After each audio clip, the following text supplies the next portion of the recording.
What is up, guys? Doing another one-down character theme build video, and today we're taking a look at Jiro, or Jiro, or is it Jiro, or is it Jiro? It doesn't matter, I've heard it pronounced both ways. Regardless, let's go ahead and take a look at the build for the Yakuza of the Payday gang. We are using the Lebensauger sniper rifle, which I affectionately refer to as the Leben sausage, using the silenced barrel. I'm not even going to try to pronounce that. Concealment boost modifier, Richtpunkt magnifier, gadget, the subtler grip, subtiler, whatever, the grip that boosts your concealment, and the surgeon sight. We're also using the micro Uzi, equipped with the Maki suppressor, concealment boost modifier, auto fire mod, micro laser, and with no stock. We're also using the katana melee weapon and the shuriken throwable. Of course, using the Yakuza Perk Deck, ICTV armor, and we're bringing ammo bags. Let's go ahead and take a look at the build that we're using. Have aggressive reload basic so that we can reload the Leben sausage faster because its reload speed is atrocious. This rifleman was just to get up to aggressive reload, and it would be slightly more useful than marksman because I already had 100 accuracy with the Leben sausage. Of course, got up to Iron Man aced so that I could wear the ICTV armor. Scavenger aced just to pick up ammo boxes from slightly farther away. Surefire basic so I could have 15 more rounds in the micro Uzi. Heavy impact ace because knocking over enemies could sometimes be the difference between life and death when just kind of spraying into a group of enemies. Fire control basic, of course, just for the extra weapon accuracy as well as steady grip basic. Shockproof ace because I hate tasers. Unseen strike ace, which I know a lot of people give flack to unseen strike, but it does have its place in certain builds, and it actually came in it was really handy, as you'll see in the video, to have it on this armor build. And of course we have Frenzy aced and several other melee oriented skills in order to assist in our slaying of enemies with melee, which was also pretty fun.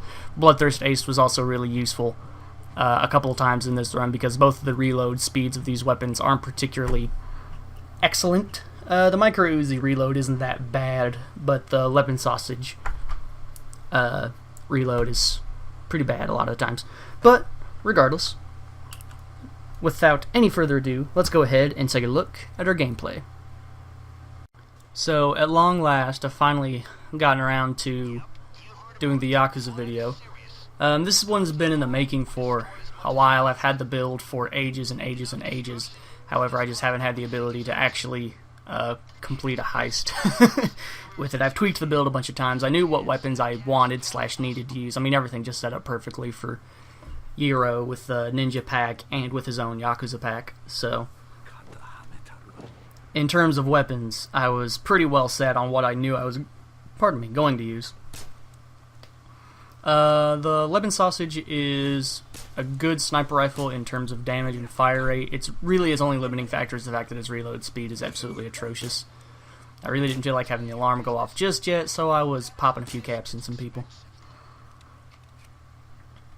But yeah, without any modifiers, the reload speed for the Leben sausage is atrocious. The micro Uzi overall is actually a pretty good weapon, especially in combination with crits. I believe it's a pretty underutilized weapon in terms of dodge builds for like SMGs and things like that. Because, like I said, in combination with crits, it's a fantastic weapon. It is a bit of a bullet hose, which can be an issue, of course, with any build. You definitely want to have a build that is pretty self-reliant on ammo for the most part, unless you and your teammates are prepared accordingly. But I was prepared because I had ammo bags, so I didn't really have to worry about that. Overall, the weapon selection was pretty well versed. Sniper rifle let me take care of shields and long-range enemies, and then close-range enemies were kept at bay with, of course, the micro Uzi. The katana is also probably one of the better melee weapons, and I say one of the better melee weapons like it's there's a contest for it when there's really not. It is across the board, like in terms of all stats taken collectively, probably the best in terms of like repeated swing speed, or I guess they call that the attack cooldown. So, you know, stats like attack cooldown,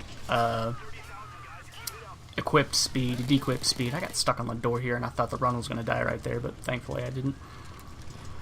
So the katana is really good, particularly for melee builds. Very strong melee weapon, of course, and then in correspondence with all the melee skills I had, being Berserker, Bloodthirst, and Oh shoot, what was the other one? It's the one that just gives you the flat increase. I never can remember the names of all these stupid skills. Especially ones that I don't get very often. Regardless, it doesn't matter.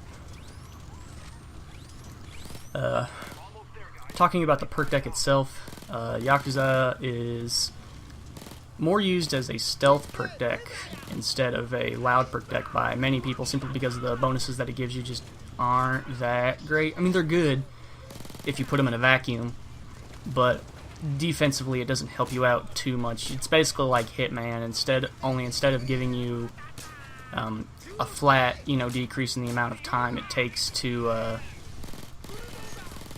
regen your armor. Instead, it requires you to lose a bunch of health first, which is an interesting concept, but it's also kind of bad in its own sense, because as you decrease health, you don't gain any extra armor or anything like that. You just gain armor, regen time, and movement speed, and some other various things like that. So it's not super good. And when I say not super good, I mean it's actually pretty bad for loud. I mean, you can make builds that work, clearly, but here's an instance of when it was good to have all the melee skills. Thankfully, I didn't die right there somehow. I think I got shot by a weaker unit, and that's why I didn't just instantly die. But yeah, Bloodthirst definitely helped in that instance, allowed me to reload the lemon sausage faster than 10 minutes, I guess. So improvements that I think could really help Yakuza a lot is really just one improvement, and that is simply as your health decreases, you gain an increase in armor that scales just like your movement speed and your armor regen speed scale with your health. So in a similar vein, just have your armor increased up to like a 50% increase or something like that. And I did the calculations on a piece of paper that I've thrown away somewhere, so you're going to hear some keyboard clacking for a second. And then it's going to be like, what, 1.5. So with Yakuza, if you were effectively at 0% health, it would put you at 331 armor. But another small change that could be made is that you would gain the full effects of perks at like 25 armor. Or not 25 armor, I'm sorry.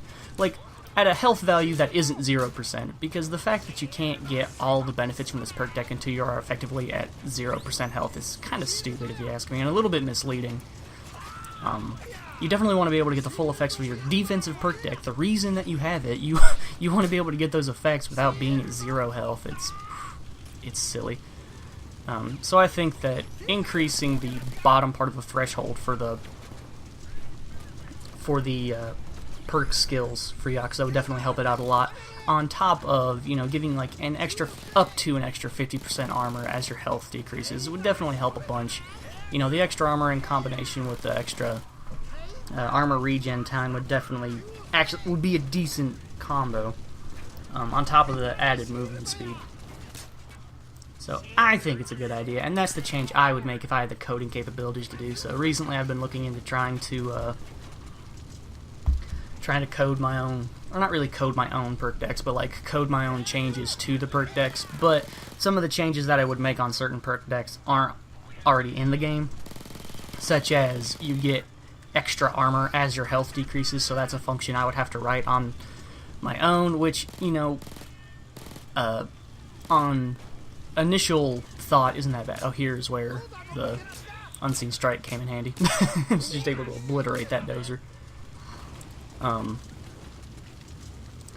But yeah, just the idea of coding it isn't difficult. Like, what I would need to write, the syntax I would need to use, and so on and so forth. However, getting the actual programming to work in Lua is a bit more difficult than I was originally anticipating. It's actually pretty wacky to try to make your own stuff. There's like, I don't know. It's just not something I'm super well versed in yet, because I've never made mods for games before. But at some point I'd like to talk about like what changes I'd like to make to perk decks and things of that nature overall, because I have a Google Doc somewhere of like all the changes I would make to the perk decks to make them more, or make all the worst ones more balanced, but probably not to the extent that some of the quote-unquote better ones are balanced, or maybe not balanced, they're just not nearly as strong, but to definitely make them better across all the difficulties, as opposed to just, well, I mean, as it stands, certain perk decks aren't even usable on lower difficulties. And the only reason I'm doing halfway decent with this perk deck right now is because I'm on an easy heist in an extremely defensible position with some pretty good offensive capabilities. You know, it's a bit of a, you know, I mean, I do complete the heist, but it is a little bit misleading because this isn't something that you could just do on any heist. This isn't a build I could use on any heist. I don't have the skill, ability, or really just patience to use it on most heists because you can't take more than 2 or 3 shots on one down, and it's really just, it's tedious and not fun to play like that, to only play where you can be shot, you know, 2 or 3 times and then it's just blah. I mean, you have, and you know, that's going to be a consistent thing. You're never going to be able to take more than that many shots, and especially on maps that have like a lot of open areas and things like that, it's just going to be impossible to move from cover to cover quickly enough to armor gate effectively.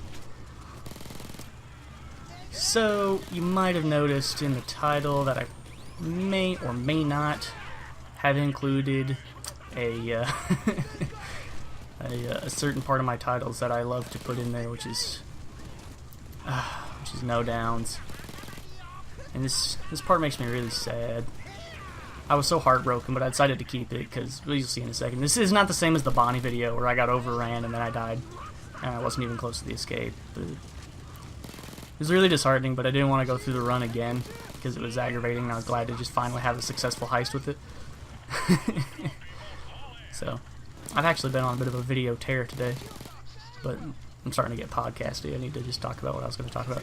So yeah, ways to make Yakuza better: add armor increase and decrease the bottom end of the health threshold. I died in the escape zone. I still won, but I died in the escape zone, and I had a down. It's so unfortunate. But anyway, guys, that was my Yakuza build, my character-themed build for Jiro. And as usual, thank you guys so much for watching.